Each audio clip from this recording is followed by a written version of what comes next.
महिला वर्गावर तर बऱ्याचदा एक असं एक आमच्याबद्दल असं बोललं जातं की 4 कोडोलीच्या बायका एकत्र आल्या समजा की त्यांच्याकडे सगळं कोडोलीचं वर्तमानपत्र मिळेल. तुम्ही म्हणाल ताई महिला कीर्तनकार असून तुम्ही आमची निंदा करता. निंदा नाही करत. सांगू का, आपल्यावरचा हा जो ठपका आहे ना, आपली निंदा करतात ना, जरा बाजूला करूया. काही चर्चा भगवंताच्या नामा संदर्भात काही बोलता येते का? बोलू ऐसे बोल. नामदेव महाराज म्हणले जेणे बोले विठ्ठल डोले. आमचं बोलणं असं असू दे की दुसऱ्याच्या हृदयातला विठ्ठल परमात्मा डोलला पाहिजे. कधीतरी आपण असं बोलूया. म्हणजे आमच्या चर्चा असं असतात, तिचं काय झालं, ती कुणाबरोबर गेली आणि ती तशीच तुला म्हणून सांगते, कुणाला सांगू नको, हे सगळ्यांना सांगतो आम्ही. पण कधीतरी आपण अशी चर्चा करूया. आज ज्ञानेश्वरीच्या किती ओव्या वाचल्या, आज हरिपाठ म्हटलास का ग, आज दासबोध घेतलास का हातात, आज मनोबोधाचे काही श्लोक म्हटले का, आज गीतेचा अध्याय करायला घेतला का? म्हणजे येथ वडील जे जे करीती तया नाम धर्म ठेवीती ना. माऊली म्हणतात त्याची येर अनुष्ठिती सामान्य सकल. का आम्ही या ग्रंथांची कास धरायची, का भगवंताचं नाम घ्यायचं, संतांना काय गरज होती हो हे सांगण्याचं. वास्तविक ते कधीच मुक्त झाले होते. माऊली हरिपाठात म्हणतात मागील या जन्मा मुक्त झालो, तरी सुद्धा आम्ही आलो, आम्ही वैकुंठीचे वासी आलो. याची कारण अशी का हो, कारण बघवलं नाही आम्ही या भवसागरामध्ये गटांगळ्या खातोय हे संतांना पाहवलं नाही म्हणून आले, परत आले. आणि तुमचं माझं कल्याण व्हावं याकरता 9000 ओव्यांची ज्ञानेश्वरी दिली माऊलींनी आमच्यासाठी. जगाने दिलेले सगळे आघात सहन केले, पण अशी अक्षरं तुमच्या माझ्यासाठी दिली. ती अक्षरे नवती देखा ब्रह्मसाम्राज्य दीपिका, अर्जुना लागी चितकळिका प्रगटली असे तुकोबराय म्हणतात. एकेका अक्षरात आहे माझा रमाकांत. इतकं सामर्थ्य आहे प्रत्येक अक्षराचं. प्रत्येक अक्षरात भगवंत आहे. आणि ते सगळं आम्ही बाजूला ठेवतो. आपण डॉक्टरकडे जातो बरं का, काही दुखणं खुपणं आलं की आम्हाला तो डॉक्टर नावाचा देव त्यावेळी आठवतो. डॉक्टरांकडे आम्ही जातो. मग डॉक्टर काय करतात, आम्हाला गोळ्या औषधं लिहून देतात, प्रिस्क्रिप्शन देतात. ते आम्ही मेडिकलमध्ये जातो. बऱ्याच जणांचं ते नेमकं काय लिहिलंय वाचण्याकडेही लक्ष नसतं, पण आम्ही इतका विश्वास ठेवतो त्या चिठ्ठीवर. लगेच जातो, गोळ्या औषधं घेऊन येतो आणि देवासमोर त्या गोळ्या ती औषधं ठेवतो आणि हळदी कुंकू आपलं वाहतो. बरोबर ना? आपण जागे आहे ना? असंच करतो ना आपण? नाही, आपण काय करतो, औषधं घेतो. जो काही कोर्स असेल 4 दिवसाचा 5 दिवसाचा, तो आनंदाने का विश्वास आहे, डॉक्टरवर विश्वास आहे आमचा. मग अहो तुमच्या माझ्या कल्याणाकरता ज्यांनी जन्म घेतलाय त्या संतांनी टाहो फोडून सांगितलं, नाम परते तत्व नाही रे अन्यथा, नाम परते तत्व नाही रे अन्यथा, नाम परते तत्व नाही रे अन्यथा, नाम परते तत्व नाही रे अन्यथा. वाया आणि पंथा जाशी धणी, वाया आणि पंथा जाशी धणी, हरिमुखे म्हणा, हरिमुखे म्हणा, हरिमुखे म्हणा, हरिमुखे म्हणा, हरिमुखे म्हणा, हरिमुखे म्हणा, हरिमुखे म्हणा, हरिमुखे म्हणा. हरिमुखे म्हणा, हरिमुखे म्हणा, हरिमुखे म्हणा, हरिमुखे म्हणा, हरिमुखे म्हणा, हरिमुखे म्हणा, हरिमुखे म्हणा, हरिमुखे म्हणा. सामान्य जनाविषयी कळवळा वाटला, प्रेम वाटलं, बुडते हे जन न देखावे डोळा येतो कळवळा म्हणून या. आणि म्हणून तुमच्या माझ्याकरता पुन्हा पुन्हा अवतीर्ण झाले देवते संत निमित्त त्या प्रतिमा. प्रत्येक कुळात प्रत्येक जातीमध्ये संत आले आणि आम्हाला जीवन जगण्याचं एक सुंदर मार्गदर्शन करून गेले ना हो. नामदेव महाराजांनी किती सुंदर सांगितलं. बरं हे फक्त भक्तीच्या प्रांतात आहे का, म्हणजे देवभक्तीच्याच संदर्भात आहे का? नाही हो, देशभक्तीच्या संदर्भात सुद्धा हेच तत्व आमच्या क्रांतिकारकांनी, आमच्या समाज सुधारकांनी आणि आमच्या अनेक महापुरुषांनी हेच तत्व आचरलं. देह जावो अथवा राहो, पांडुरंगी दृढ भावो. स्वातंत्र्यवीर सावरकर ज्यावेळी मध्य समुद्रामध्ये उडी घेतात त्यावेळी त्यांना विचारलं जातं, भीती नाही का वाटली तुम्हाला? सावरकर म्हणतात, मला गीतेचं तत्वज्ञान माहितीये, माझा आत्मा अमर आहे, संपेल तो देह, देह जावो अथवा राहो, पण माझी मातृभूमी आजारी आहे, माझी आई जर संकटात आहे, ती पारतंत्र्यात आहे, तर तिला मुक्त करण्याकरता देह जावो अथवा राहो. मला सांगा काय वय होतं भगतसिंगांचं? 22-23 वर्ष. हे काही फासावर जाण्याचं वय आहे? पण नाही हो. ज्यावेळी फाशी देत होते भगतसिंगांना, त्यांची आई, त्यांची माता त्या कारागृहाच्या त्या जेलच्या बाजूला बाहेरच्या बाजूला भिंतीशी कान लावून रडत होत्या मातोश्री. लोकांनी विचारावं, क्यों रो रही हो माता? भगत सिंगांच्या आईनी सांगावं, मेरा भगत आज जा रहा है इसलिए मैं नहीं रो रही. माझा भगत आज फाशी जातोय, देशासाठी मातृभूमीसाठी बलिदान करतोय म्हणून मी नाही रडत आहे. मला भारत मातेला देण्याकरता माझ्याकडे एकच भगत आहे म्हणून मला वाईट वाटतंय. असे 7 पुत्र जरी माझ्या पोटी जन्माला आले असते ना तरी ते मी भारत मातेला दिले असते. देह जावो अथवा राहो. हे देशभक्तीच्या बाबतीतही हे तत्व, संतांचे विचार आमच्या देशभक्तांनी सुद्धा अनुसरले. कारण देश हाच देव. सावरकरांचं विधान आहे ना, देहाकडून देवाकडे जाताना मध्ये देश लागतो आणि त्या देशाला मी काहीतरी देणं लागतो. बघा ना, इतकी परिस्थिती आज विचित्र होऊन बसली. 22 जानेवारी रोजी काय घडलं या देशामध्ये? सुवर्णाक्षराने लिहून ठेवावा असा इतिहास या भूमीमध्ये घडला. प्रभू रामचंद्र 500 वर्षांचा वनवास संपवून सिंहासनाधिष्ठित प्रतिष्ठित झाले. पण झालं असं की या 500 वर्षांमध्ये हिंदू बांधव अनेक जाती जमातींमध्ये वाटला गेला. 22 जानेवारी नंतर घडलं एकच, आमचे सगळे हिंदू अनेक जातीपातीमध्ये वाटले गेले आणि कितीतरी कोट्यावधींच्या संख्येमध्ये मुस्लिम एकत्र आलेत. असा परिणाम घडतोय. म्हणून सावरकर म्हणायचे की मला भीती मुस्लिमांची नाही, मला भीती ख्रिश्चनांची अजिबात नाही, मला भीती इंग्रजांची तर मुळीच नाही, मला भीती आहे ती हिंदू द्वेष्ट हिंदूंचीच म्हणाले. आमचीच माणसं आमचा घात करतात ना. म्हणून जुन्या काळी सह्याद्री चॅनलवर एक मालिका लागायची, तो ब्लॅक अँड व्हाईट टीव्ही आठवा. किती सुंदर आमचा काळ होता ना. म्हणजे टीव्ही कलर नव्हता, टीव्ही साधा होता, ब्लॅक अँड व्हाईट होता, पण माणसाची मन रंगीत होती. स्नेह होता, आपुलकी होती, एकमेकांबद्दल आर्द्रता होती, प्रेम होता. असा तो दार लावायचा टीव्ही असायचा बघा घराघरामध्ये. काही घरामध्ये तर इतकं रामायण महाभारत त्या टीव्हीला लागलं. माझी आजी तर इतकी देवभोळी ती उद्बत्ती ओवाळायची टीव्ही पुढं. काही लोक नारळ फोडायचे रामानंद सागरांचं रामायण लागलं की. इतकं बरं. घरातलं एक माणूस कायम अँटिनेवर असायचं. मुंग्या ते हलवाय गेल्या क्या आल्या क्या नाही का. मग घरामध्ये त्याच्यावरनं भांडणं व्हायची, आता पुढचा एपिसोड मला बघू दे, आता तू. आणि मग इतका आनंद होता. माणसं गरीब होती पण मनाची श्रीमंती फार सुंदर होती, संस्कारांची श्रीमंती होती. घराघरामध्ये सगळं, घरामध्ये माणसं, जेवणारं माणूस छान बसून वाढायचं, जेवायचं, आणि वाढणारं माणूस आग्रह करून करून वाढायचं. आता उलट झालंय. वाढणारा माणूस उभा आहे एका जागी आणि जेवणारा माणूस 10 ठिकाणी जागा मिळते का बसायला, फिरत फिरत जेवतय. बुफे. मग आम्ही कुठे गेलो? पूर्वीचा काळ असा होता, घराघरामध्ये एखाद्याच्या घरात दूध नसलं ना तर लोक म्हणायचे काळा चहा, कोरा चहा देतात. गरिबी असायची. पण आता ती श्रीमंतीचं लक्षण होऊन बसलंय. Black tea, lemon with ginger tea. का हो? आमची संस्कृती इतकी सुंदर आहे. अहो, नवीन मुलं प्रश्न विचारतात, आरतीवरनं हात का फिरवायचा? आरती करतो आपण देवाची, आरती घे बाबा असं एखाद्या लेकराला सांगितलं तर ते घ्यायला तयार नसतं. मग त्याला सांगूया समजून की अरे बाबा, आमच्या पूर्वसुरींनी, आमच्या संत महात्मांनी, आमच्या पूर्वजांनी हे का सांगितलं? कोरोनामध्ये कापराचं महत्व आपल्याला कळलं. मग घराघरात गाडीमध्ये कपूर लावायला सुरुवात केली लोकांनी.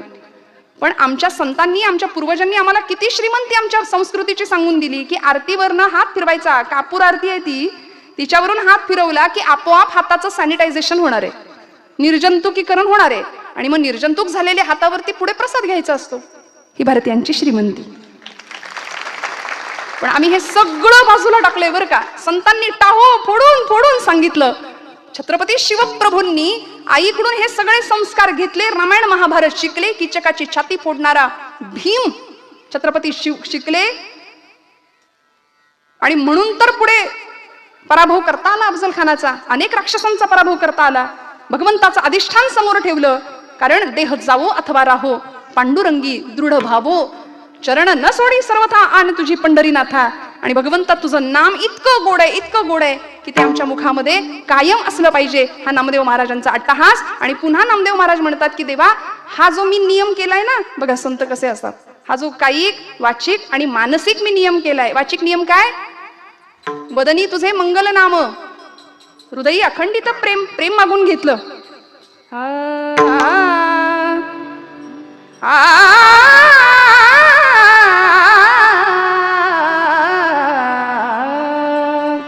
काय मागितलं नाथांनी? काय मागितलं? भक्ती प्रेमा मीना ज्ञान नको देवा, भक्ती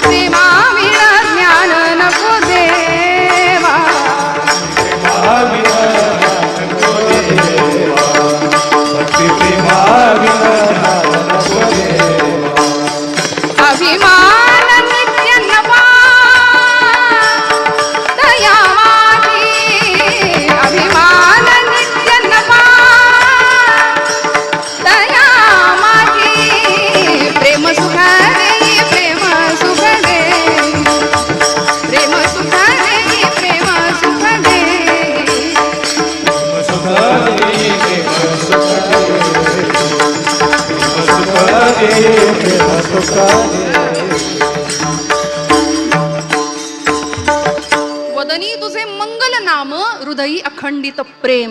प्रेम मागून घेतलं. प्रेम सुख देई, प्रेम सुख देई. भगवंत फक्त तुझं प्रेम दे, म्हणून तर ते प्रेम भंडारी ठरले. भगवंताचं अत्यंत लाडकं असं व्यक्तिमत्व ठरलं संत श्रेष्ठ नामदेव महाराज. आणि ज्या दिवशी पंढरपूर सोडलं नामदेव महाराजांनी, ज्ञानदेवांनी सांगावं, नामदेवा पंढरपुरात राहून जमणार नाही, बाहेर पडावं लागेल. 1 वर्ष ज्ञानदेवांच्या बरोबर तीर्थयात्रा, नंतरची 40 वर्ष अखंडपणे भारत भ्रमण केलं आणि 80व्या वर्षी नामदेव महाराज पंढरपुरात येतात. आले ते थेट घरी नाही गेले, पांडुरंगाच्या पायरीवर उभे राहिले. भगवंता, या पायरीवर उभा राहून मी तुझ्याशी भांडलो 5व्या वर्षी, मी तुझ्याशी भांडण केलं, तुझ्याशी संवाद केला, तुझ्यासोबत खेळलो. भक्त कैवारिया होशी नारायणा बोलता वचना काय. लाज, तुला लाज वाटते का रे माझ्याशी बोलायला? या शब्दामध्ये तुझ्याशी भांडण सुद्धा केलं. आणि खरंय देव भांडले बरं का. जनाबाईचं तर भांडण फार वेगळं असायचं. अरे विट्या मुळं मायेच्या कारट्या. पुढचं इथे सांगत नाही, कारण जनाबाईंचे असे शब्द विलक्षण प्रचंड टोचण. बरं, हे आश्चर्य काय, जनाबाईचे अभंग कुणी लिहिले? जनाबाईंनी, देवानी, पांडुरंगाने लिहिले. जनाबाई बोलतायत, पांडुरंग लिहितायत. अरे विट्या मुळं माहेच्या कारट्या. स्वतःच भगवंत लिहितायत. इतका अधिकार होता हो. नामदेव महाराज आले, भगवंतांना सांगतायत, देवा आता मला कळलं सर्वभूती परमात्म तत्व कशा पद्धतीने आहे. मी फक्त कीर्तनात बोलत होतो, पण एको देव हा सर्वभूतेषु गूढ हा सर्वव्यापी सर्वभूतांतरात्मा, हे उपनिषदांचं तत्वज्ञान मी जाणलं. आणि आता मला कळलं, तीर्थ विठ्ठल, क्षेत्र विठ्ठल, देव विठ्ठल, देवपूजा विठ्ठल. नामदेवांचा खूप सुंदर अभंग आहे. मी अवकाश तू भूमी, मी आकाश तू भूमिका, तू आकाश मी भूमिका, तू पिंडी मी शाळुंका, तू समुद्र मी द्वारका, स्वये दोन्ही. नामा म्हणे पुरुषोत्तमा, स्वयी भुललो तुझी या प्रेमा, तू कुडी मी आत्मा, स्वये दोन्ही. असा ऐक्य आणि अद्वैताचा साक्षात्कार नामदेव महाराजांना होतो. तिथे उभे राहतात आणि पांडुरंग परमात्म्याला सांगतात, देवा की आता हा जो नियम मी केलाय ना, तो नियम जरी मी केला असला तरी तो सिद्धीला तू न्यायचा. शेवटचं चरण. नाम म्हणे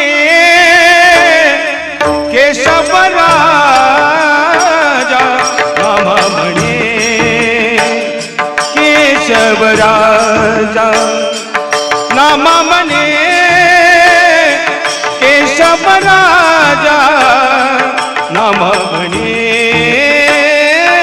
केशव राजा, नाम म्हणे केशव राजा, नाम म्हणे केशव राजा, नाम म्हणे केशव राजा, नाम म्हणे केशव राजा.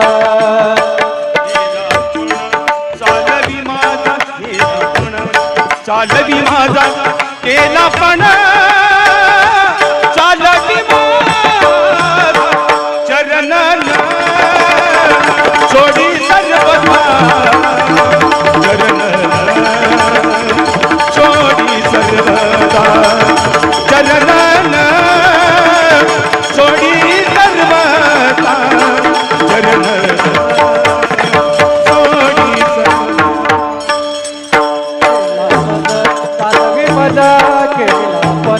तालवी मजा केला पण, तालवी मजा चरण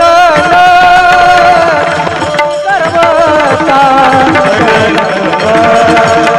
कोडी सर्वता, चरण कोडी सर्वता, चरण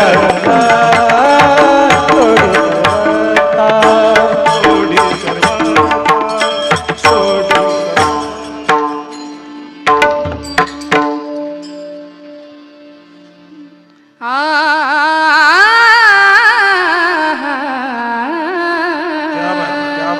नामा म्हणे केशव राजा, केला नेम चालवी माझा, चरण न सोडी सर्वथा, तुझे आण पंढरीनाथा. संतांचा अधिकार असा आहे. नामदेव महाराज म्हणतात, मी नियम केला, हाची माझा नेम सिद्धी नेई. नाथ महाराज सुद्धा म्हणतात ना की मी नियम केला, पण तू तो सिद्धीला न्यायचा. सत्य संकल्पाचा दाता नारायण, मी संकल्प करेन, पण तू संकल्प तू सिद्धीला न्यायचा. आणि मग अशा भक्ताची अवस्था काय होते? तुकोबराय सांगतात, आता निश्चिंतीने पावलो विसावा, कुंटलिया धावा तृष्णेची आता निश्चिंतीने पावलो विसावा. अशी अवस्था सद्भक्ताला प्राप्त होते. म्हणून भक्त शिरोमणी या पदाला पोहोचलेले आणि सगळ्यांना वंदनीय ठरणारे विठुरायाचे प्रेम भंडारी असणारे संत श्रेष्ठ नामदेव महाराज भगवंताला याचना करतात, प्रार्थना करतात, विनवणी करतात. केला नेम चालवी माझा ज्ञानेश्वर, ज्ञानराज माऊली तुकाराम, ज्ञानेश्वर माऊली, ज्ञानेश्वर माऊली, ज्ञानराज माऊली तुकाराम.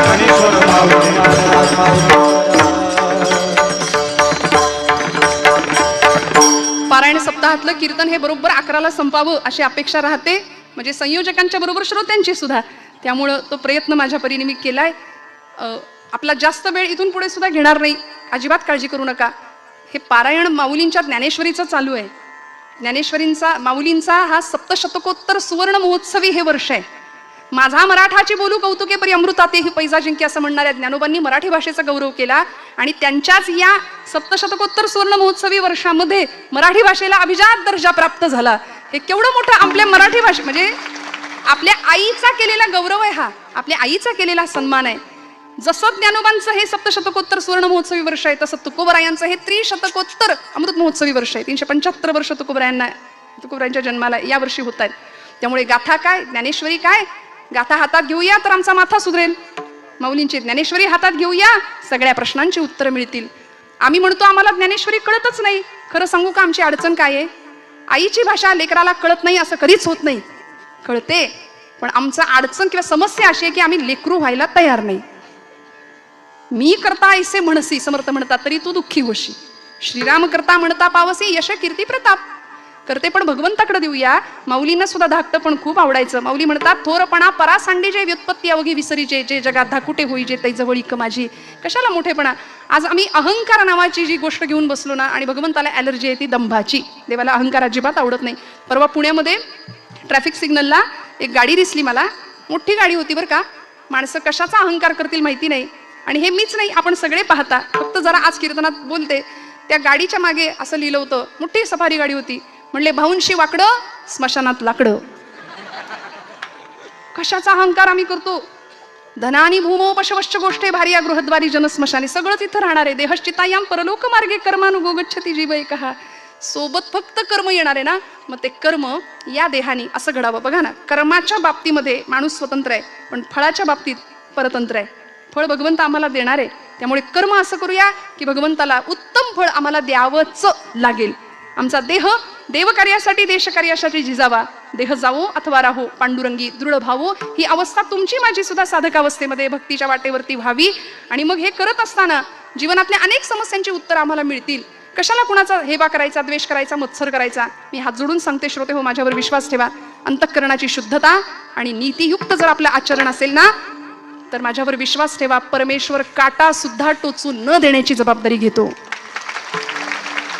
कारण त्याचं ब्रीद आहे, त्याचं आश्वासन आहे, योगक्षेम वहाम्यहम. तो सांभाळतो, तो आपला नियम सांभाळतो, तो आपला संकल्प सुद्धा सिद्धीला नेतो, जसा नामदेव महाराजांचा नेला.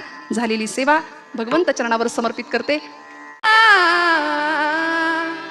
देव जेवला ग देव जेवला, देव जेवला ग देव जेवला, देव जेवला ग देव जेवला. या डोळ्यानी मी ग पाहिला, या डोळ्यानी मी ग पाहिला.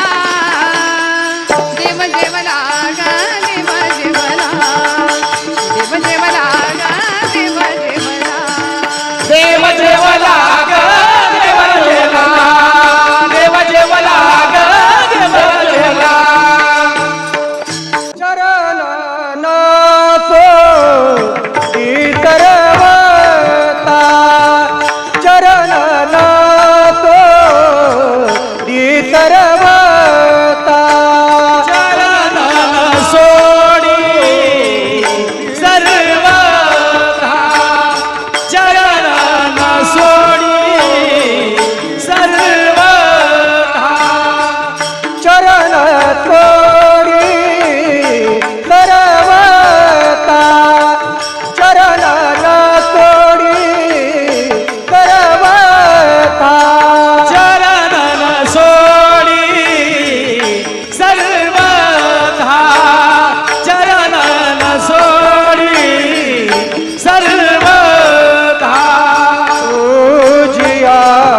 देह जावो अथवारा हो देह जावो अथवारा हो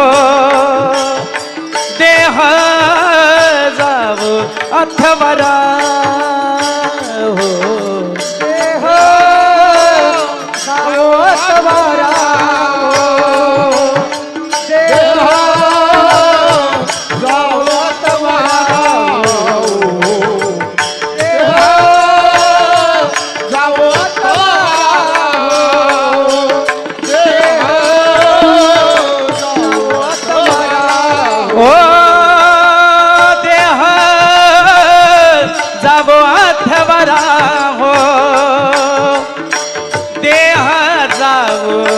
अथवारा हो देह जावो अथवारा हो देह जावो अथवारा हो देह जावो अथवारा हो देह जावो अथवारा हो देह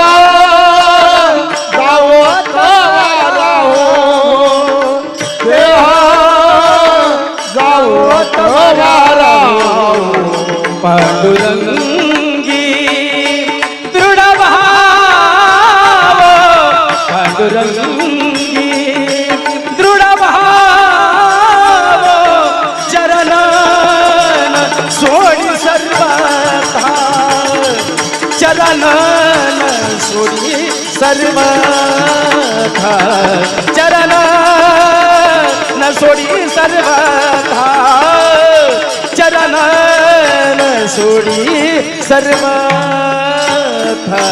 पांडुरंगे दृढ भाव पांडुरंगे दृढ भाव चरण सोडी सर्वथा चरण